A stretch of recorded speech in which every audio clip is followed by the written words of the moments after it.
Deixa eu te fazer uma pergunta que vai incomodar. Pensa na última vez que você foi completamente honesto com alguém que amava. Completamente. Sem filtro, sem cálculo, sem pensar no que a outra pessoa queria ouvir. Só a verdade. Agora me diz, o que aconteceu? Porque a maioria das pessoas que vai responder essa pergunta honestamente vai lembrar de algo que doeu, de uma distância que surgiu, de uma frieza, de um "você é intenso demais" ou "não tô pronto para isso". A honestidade custou alguma coisa. E agora pensa na última vez que alguém jogou com você, com o timing das mensagens, com a disponibilidade deles, com o interesse deles. A última vez que alguém te deu só o suficiente para você querer mais. Que efeito isso teve em você? Provavelmente bem diferente. Isso não é coincidência, isso é um sistema. E hoje eu vou te mostrar exatamente como ele funciona. Vamos começar pelo mais fundamental. O cérebro humano, o seu, o meu, de qualquer pessoa, não foi construído para valorizar o que é garantido. Ele foi construído para buscar, para perseguir, para resolver o que ainda não foi resolvido. Isso tem um nome, o efeito Zeigarnik. Nossa mente prioriza tarefas incompletas. Ela fica obcecada com o que não terminou. Traduzindo para a realidade dos relacionamentos. Uma pessoa que te dá tudo, disponibilidade total, atenção constante, clareza absoluta sobre o que sente, ativa muito pouco o seu sistema de recompensa. Porque não tem nada para resolver, não tem lacuna, não tem tensão. Agora, uma pessoa que aparece e some, que te responde quando quer, que demonstra interesse, mas nunca o suficiente para você ter certeza, essa pessoa vive na sua cabeça. Você analisa cada mensagem dela, você relê conversas, você fica criando hipóteses. E o pior, você confunde essa obsessão com um sentimento profundo. Isso não é amor, isso é o seu sistema nervoso sendo sequestrado por incerteza. E os manipuladores, conscientes ou não, aprenderam a usar exatamente isso. Não precisa ser uma pessoa cruel, não precisa ser calculista no sentido cinematográfico. A maior parte das pessoas que faz isso não tem consciência total do que está fazendo. Elas simplesmente descobriram, através da experiência, que quando se tornam menos disponíveis, o interesse aumenta.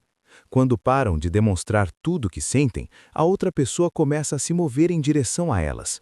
E aí, elas repetem esse comportamento, porque funciona.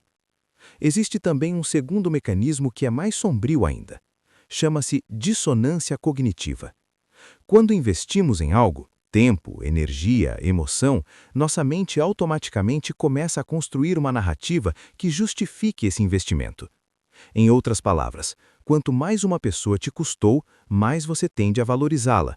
Não por mérito real, mas porque seu ego não consegue aceitar que investiu tanto em algo que não valia a pena.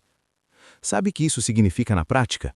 Significa que uma pessoa que te ignora, que te faz esperar, que te faz trabalhar pela atenção dela, essa pessoa está inconscientemente se tornando mais valiosa na sua percepção, porque você está investindo, e quanto mais você investe, mais você precisa que vale a pena. É uma armadilha elegante. E a honestidade, a abertura real, a vulnerabilidade genuína não ativa nenhum desses mecanismos. Ela não cria incerteza, ela não cria dissonância, ela não faz você perseguir. Ela simplesmente existe, clara, direta, disponível. E num sistema construído para valorizar a escassez, a clareza não tem preço de mercado. Pensa num homem que encontra uma mulher que ele genuinamente admira. E no começo ele faz tudo certo, do ponto de vista do que nos ensinaram. Ele é consistente, ele comunica o interesse dele com clareza. Quando ela pergunta como ele está, ele fala a verdade. Quando ele sente alguma coisa, ele não esconde. E ela some. Não de forma dramática. Vai ficando mais lento. As respostas demoram mais.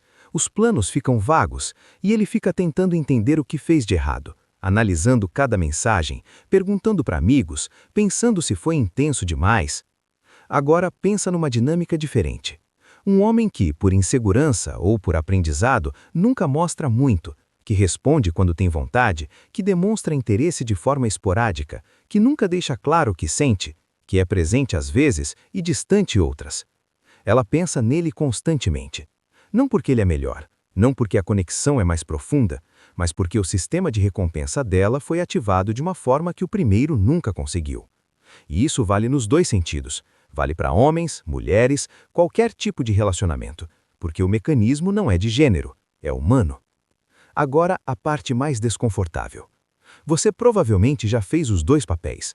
Você já foi a pessoa que deu demais, que foi honesta demais e viu o interesse da outra pessoa desaparecer na sua frente. E você provavelmente, em algum momento com alguém, também foi a pessoa distante, a que não estava totalmente presente, a que, sem intenção, fez alguém esperar por você. E nesse segundo caso, o interesse da outra pessoa provavelmente não diminuiu. Isso é o que eu me refiro quando falo que o sistema recompensa a manipulação. Não necessariamente a manipulação consciente e cruel, mas o comportamento que cria incerteza, que retém informação emocional, que nunca entrega tudo. Esse comportamento é premiado com atenção, com desejo, com perseguição. E o comportamento oposto, a honestidade limpa, o interesse claro, a disponibilidade real, frequentemente é punido com desinteresse. Você não aprendeu isso numa aula, mas seu sistema nervoso aprendeu através da experiência repetida, e agora você carrega isso sem saber direito de onde veio. Tem uma frase que as pessoas gostam de usar quando alguém é deixado de lado depois de ser honesto. Elas dizem: quem não te aceita do jeito que você é, não merece você. É uma frase bonita e é completamente inútil. Porque o problema não é a aceitação. O problema é que honestidade prematura, abertura emocional antes do contexto certo, não funciona como conexão. Funciona como pressão, como peso, como responsabilidade que a outra pessoa não pediu. E o ser humano, quando sente peso antes de sentir atração, recua. Não porque seja mal, mas porque é assim que funciona. Então, o que isso deixa para você? Uma escolha que ninguém deveria ter que fazer, mas que existe de qualquer forma. Você pode continuar sendo honesto, sabendo que vai custar, sabendo que algumas pessoas vão interpretar isso como fraqueza, como desespero, como falta de valor. E você vai perder algumas dessas pessoas, talvez muitas. Ou você pode aprender a linguagem que o jogo fala, aprender a segurar, a calibrar, a ser estratégico com o que você revela e quando. E se você escolher o segundo caminho, vai funcionar melhor dentro do sistema, mas tem um custo diferente. Você vai ter que observar a si mesmo de fora. Vai ter que se perguntar onde termina a estratégia e onde começa a pessoa real. Não existe resposta fácil aqui. Eu não vou te dar uma. O que eu te digo é o seguinte: você já estava vivendo nesse sistema antes de ter nome para ele. Você já estava sendo moldado por ele. A única diferença é que agora você está olhando para ele com os olhos abertos. No final das contas, o que os relacionamentos modernos recompensam não é necessariamente a crueldade. É o controle. O controle sobre o que você revela, sobre quando você aparece, sobre o quanto da sua realidade interna você deixa a outra pessoa ver. E o mais irônico de tudo é que as pessoas que nunca aprenderam a fazer isso, as que são abertas demais, presentes demais, honestas demais, são às vezes as mais genuínas, as mais reais, as que teriam mais a oferecer dentro de uma conexão verdadeira. Mas genuinidade sem contexto, sem timing, sem atenção certa, num sistema que valoriza a escassez, não chega a lugar nenhum. Isso não é uma crítica às pessoas, é uma observação sobre o sistema que criamos juntos. Um sistema em que fingir que precisa menos faz as pessoas precisarem mais de você, onde esconder o que sente gera mais atração do que mostrar, onde a performance do desapego muitas vezes supera a realidade da presença. Você pode discordar disso, você pode querer que o mundo funcione diferente, mas antes de discordar, lembra do que eu perguntei no começo. Lembra da última vez que você foi completamente honesto com alguém que amava. E lembra o que aconteceu depois. Às vezes a verdade mais difícil não é a que o outro te diz, é a que você já sabe, mas ainda não encontrou palavras para nomear. Agora você tem.